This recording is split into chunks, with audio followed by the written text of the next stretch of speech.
mystery voice. Okay, so from last lesson, surface area of a cylinder, because that's the main one. All the other prisms, you just look, they're made of rectangles. Pretty simple. Or it could be a trapezium. You find that, add on the rectangles. Very simple. I would argue that the cylinder is also pretty simple because it's made up of two circles. So that's your top and the bottom here. Area of one circle is pi r squared.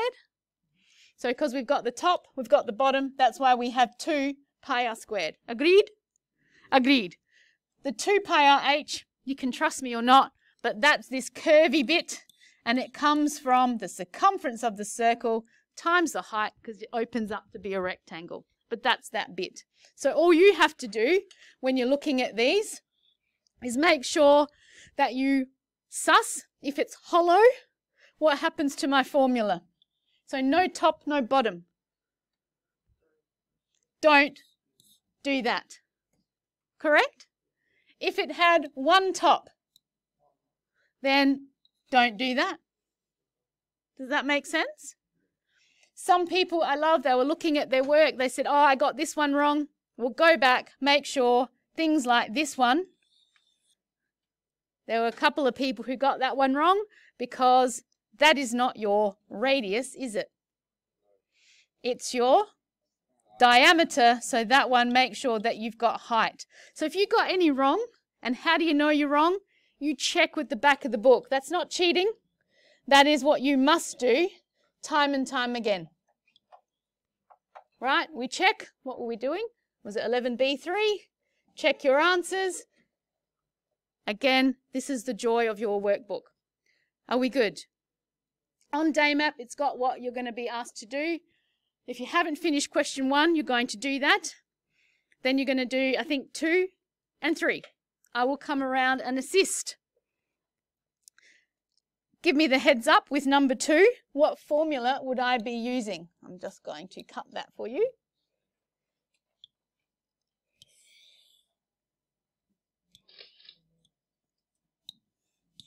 Which formula would I use for this? And yes, I know it's a cylinder because they're just getting the tin of the saucepan, but which one? Because there's 3. We just talked about that. Which one? Yep.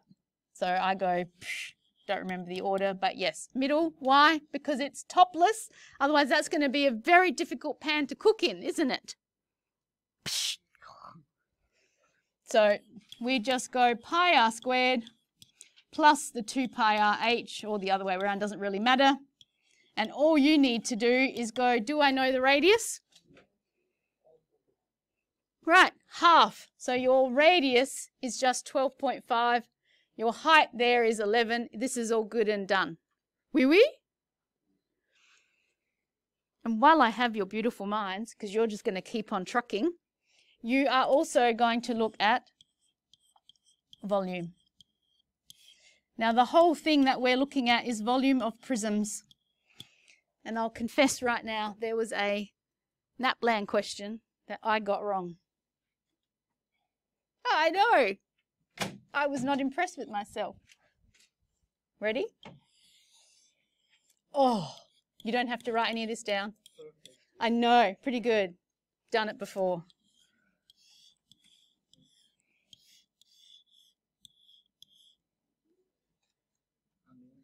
Thank you. No page at the moment, just listening.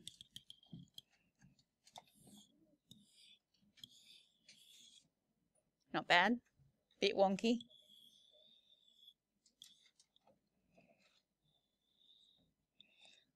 Pool. Sponge. I was going for pool, but yeah, okay. Sponge, car sponge. All right. Now that you've seen my wonderful artistic skills, I need a yay or nay from you guys. Is this a prism? Is this a prism? Is this a prism?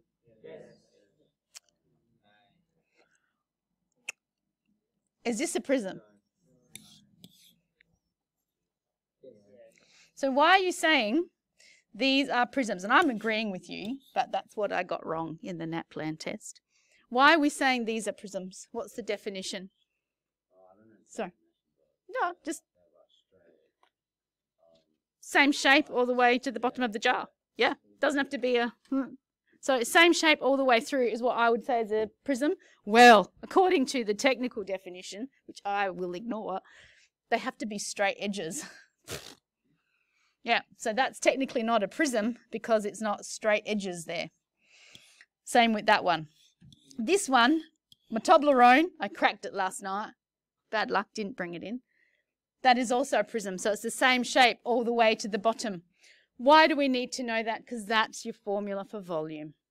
All right, it's all we're going to do is the formula for volume. And again, this is on your sheet. But if I've got a shape, that's a prism.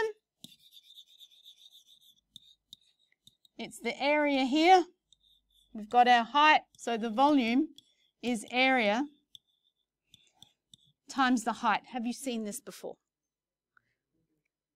If you haven't, it's not a major issue because you now know how to get the area and you just times it by the height. So the only formula I would say that we have to worry about is and this is on your sheet. So again, you don't need to worry.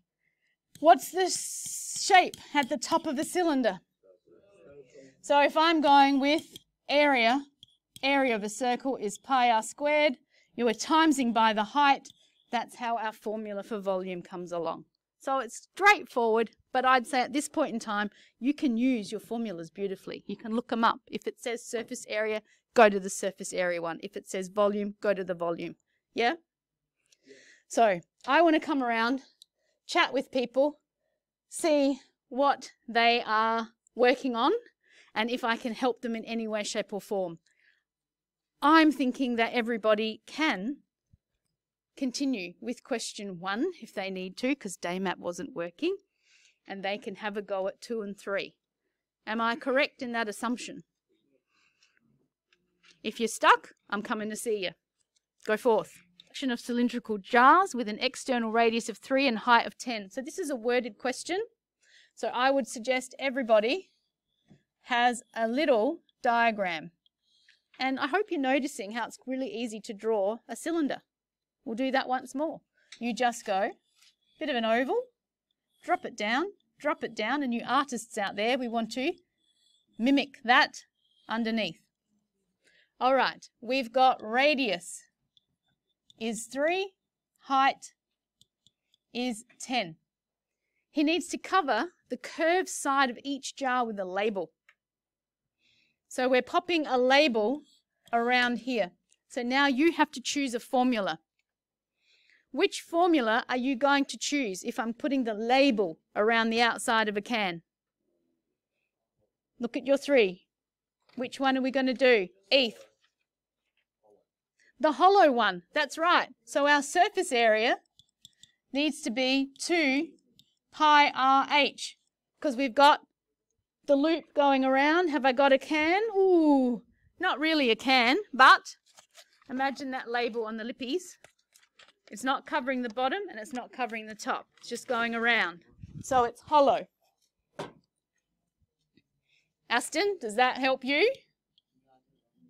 We didn't do it wrong, but because you didn't write your formula down, I've got nowhere to sort of go with that.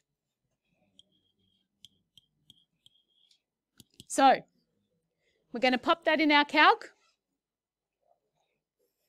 So now I need people to watch because this is the bit that we skipped the other day because we didn't have that much time. A lot of chat. So I don't want to ask again. We're watching up here.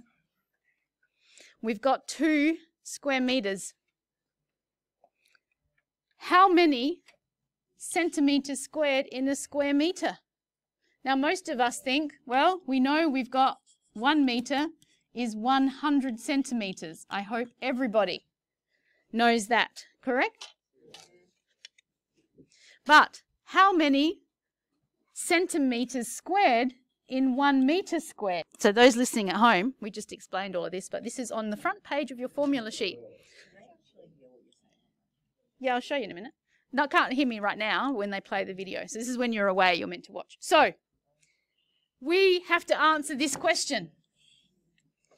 if he has 2 square meters of sticky paper, how many of these go into 200,000?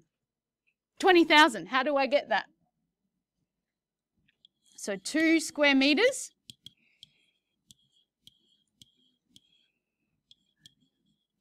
How many of these go into this? How do we work that out?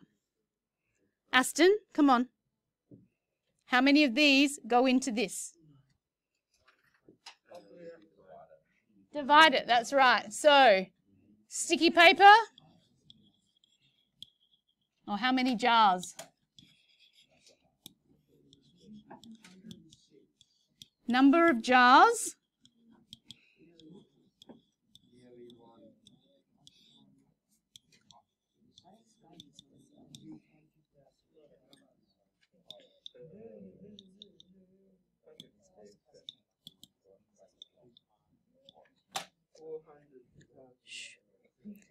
Can I ask a question?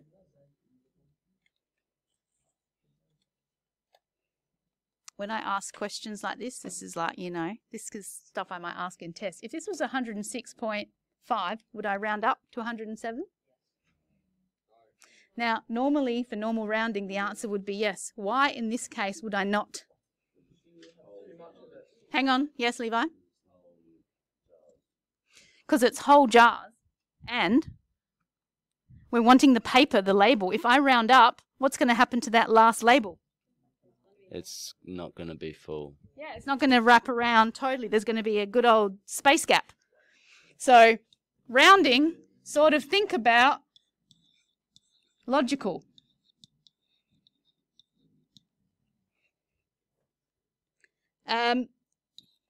What assumptions have you made in your calculations? One, the wrap goes exactly, there's no overlap. Yep. What other assumptions have you made? Think about it. Here's imagine this is my 20 square centimeters and I have to cut out the little rectangles to go around. What are we assuming? No wastage. No mistakes, oh my God. When I'm painting, woof, drip, drip everywhere. So yeah, well done. Piper, thank you. Once you finish the surface area stuff, checking day map, we're going on to the conversions. You finished the cylinder, that'll be good. Right, we're going on to the conversions. Now on your formula page, Aston, right, first page, you've got this. On your first page, and that's what we're following. We talked about visualizing what a cubic meter is, what a cubic centimeter is, right? So it should come as no surprise if we're thinking of a cubic centimeter. Oh, why is that dodgy? That's a very big cubic centimeter.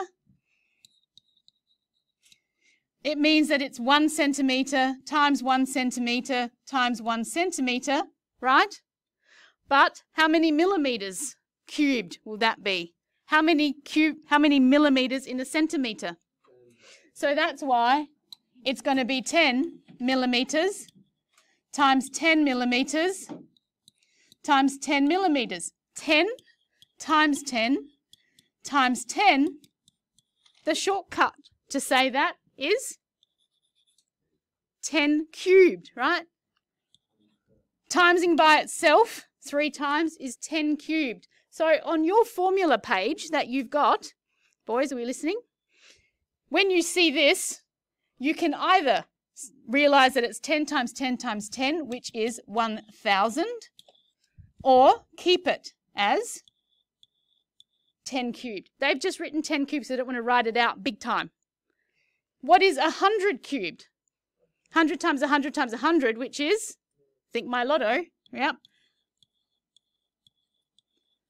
So shortcut, okay? So when you're doing this, please don't, like some students do, just go, oh yeah, I'd just divide by 100. You cannot ignore the cube there because 100 is very different to 1 mil.